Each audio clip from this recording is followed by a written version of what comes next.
Šta misliš, koje su to neke glavne vrednosti za koje bi trebalo da se bori čovjek? Pa, možda će zvuči malo licemerno, ono sad što ću ja reći, ali ja sam sad eto na tom nekom putu gde postoji jedan razlog zbog kog bi prestao da se bavim uskoro sa ovim sportom.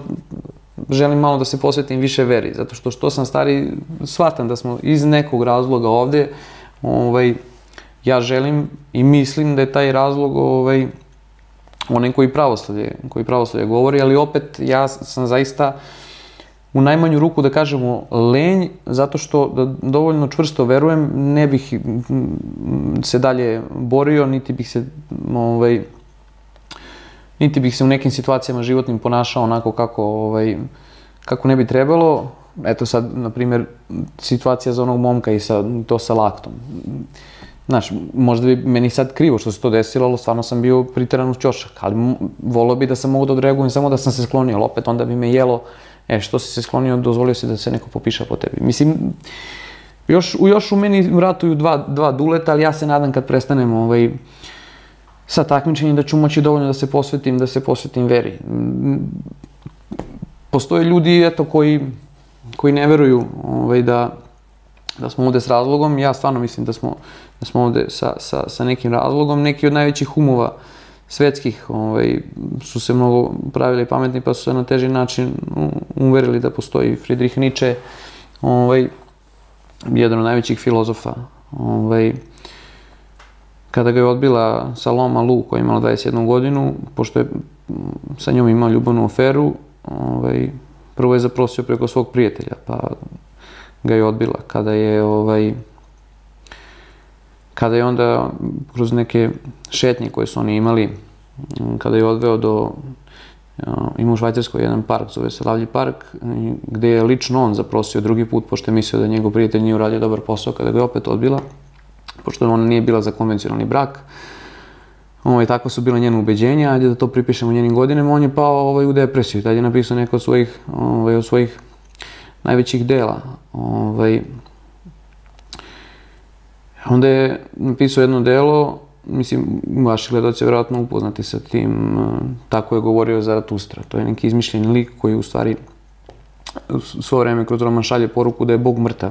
I to je bila filozofija Ničea, gde je govorio da je hrišćanstvo u stvari moral robova. To jest, govorio je da je hrišćanstvo nastalo tako što su Jevreji bili tlačeni od Rimskog carstva i jedini način da nekako sačuvaju svoj ponos i da održe taj duh u sebi je da govore da njihovo carstvo nije ovo zemaljsko, već za njih čeka nagrada u trpljenju, da je tako nastalo hrišćanstvo. On to naravno govori iz svog ugla, ja se ne slažem s tim, ali samo iznosim gledaocima. Dok je on više bio pobornik, kako je on to zvao, grčkog i rimskog morala, to jest morala gospodara, gde je svaka empatija i sažaljenje prema nekom drugom potpuno eliminisana.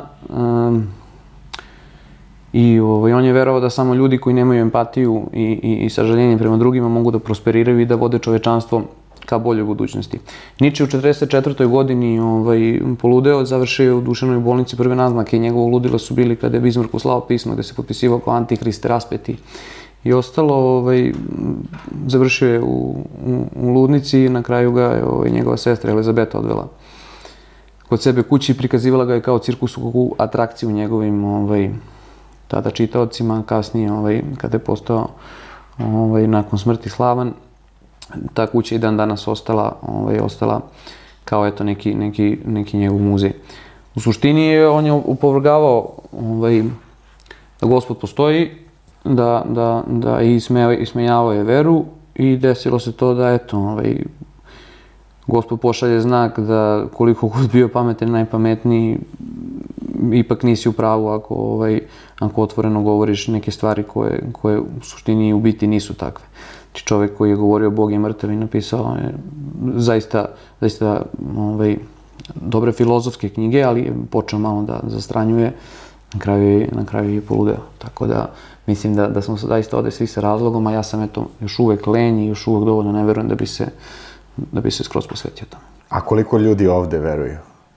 Pa, znate kako, ja najviše mrzim da gledam šta okolo ko drugi radi. Znate, ja sad kad bi se takvim stvarima bavio, ne bih ja lično prosperirao u životu, niti u bilo kom segmentu onoga čime se bavim u samom životu. Vi imate instituciju bračnu koja treba bude najveća svetinja, znaš. Sinoć sam sedeo u kući na nacionalnoj televiziji, se dešavalo da u reality programu gde su dovedeni bukvalno najgori ljudi koji postoje u Srbiji. Znači ja mislim kad se pravi spisak za ko će da uđe u taj reality, sad da ga ne imenujem, kaže se produkcija, ajde nađite mi najveće kurve, nađite mi najveće ološe, najveće smradove, najveće budale. Kad smo ih našli, ja sad da im pošaljemo poziv i oni su ušli u reality. Brak je svetinja. Oni su sinoć napravili sprdnju, znači napravili su da se venčavaju neka dva izroda, dva idiota na javnoj televiziji. Ovaj jedan, kako ih kamera snima, pa sad sedi u pozadini, čačka nos, ovaj drugi prdi, ovaj se smeje. Znači nešto što je sveto i što treba da bude sveti čin i najbitniji, posle rođenja deteta, najbitniji segment u životu svakog normalnog čoveka se izvrgava ruglu na javnoj televiziji i ti ljudi dozvoljavaju sebi da padnu tako nisko da takve stvari rade. Mislim, ja mislim da aj sad glupo da kažem da su oni glupi, ali mislim da su stvarno demonizovani. Mislim, ne bih da zvučim kao Miroljub Petrović, po meni on u neku ruku šarlatan, u neku ruku u pravu, ali zaista mislim da su ti ljudi koji su koji takve stvari radi, ulaze u takve programe, stvarno demonizovani. Tako da, zastranili su ljudi mnogo, najviše zahvaljujući, eto, možda tim mas medijima. Mislim, vi imate otvorenog satanistu Jelenu Karleušu koja, gledao sam pre neko veče, prebacivo kanali, slučajno naletim na nju, ja se izvinjavam sad roditelji, ako vaša deca gledaju ovo, sad je trenutak da ih udaljite od ekrana pa se vratite za minut, dva. Ona je na one njene sise veštačke obukla neki grudnjak, a taj grudnjak, to su dva penisa. Sad ne znam, u erekciji. I sad je ona došla u tome na javnu televiziju. Tu gledaju milioni. Znači, žena, majka, sedi sa izbačenim sisama i, mislim, ja se izvinjam, i sa dva kurca ovde i to je, i sad ona tu ocenjuje ko dobar pevač, ko nije. Mislim, ja mislim da su ona došla u poslednje vremena. Znači, pravi se od naroda, ne znam, da budu idioti. Ja ne znam ko te stvari može da gleda. A što je najgore, čim se tako nešto radi godinama kod nas, znači da postoji tržište za to i da to ljudi gledaju. Stvarno, ja mislim da su ljudi otišli malo u aut. Znači, neke stvari koje nisu normalne, mi ih prihvatamo, po znacima navoda, kao normalne i svakidašnje, a u stvari treba protiv toga da se pobunimo. Mislim, sad ti sediš kao najveća kurvetina, znači ona je majka, ona je žena, da sedi sa dva kurca preko sisa i da ona ocenjuje neko ko peva, pa prvo svi znamo da ona uopšte nije nikakva pevačica, žena bivših kriminalaca i propalog fudbalera, mislim, glumi Kim Kardashian, idiot. Tako da sva ta zapadna kultura koja dolazi kod nas kroz mas medije mnogo utiče na to da društvo zastrani. Mislim da bismo trebali svi zaista, ja se izvinjam ko zvučim licemerno, nije mi stvarno to namera, jednostavno sam slab, nisam dovoljno jak u toj odluci, ali mislim da svi treba da se malo vratimo našim korenima i da se preispitamo zbog čega smo ovde i eto možda našoj toj nekoj tradiciji koja je zaista za poštovanje. A opet, s druge strane, imamo situaciju tim realitima da uđu muž i žene i da onda otvoreno budu sa drugima. Bravo, sjajno. Teo sam i o tome da pričam.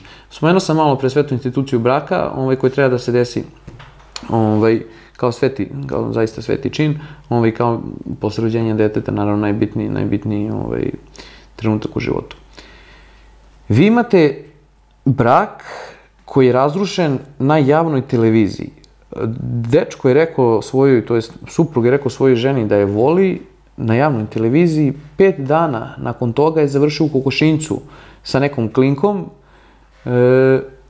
Pritom, ta žena ulazi u reality. Oni se tu svađaju, ljube, mire, znači, bukvalno bludničenje kome nema kraja. Mislim, to je toliko jadno i tužno da je to meni postalo smešno. Ti ljudi nemaju mrvu samopoštovanja, nemaju mrvu poštovanja. Ta mala što sad se taj, kako zove, pevač s njom zabavlja, ona je svesna da nju snimaju kamere. Ona čačka dupe, čačka nos, čačka prste, njemu liže prste. On sedi dok ona u WC-u vrši nuždu, to kamere prenose.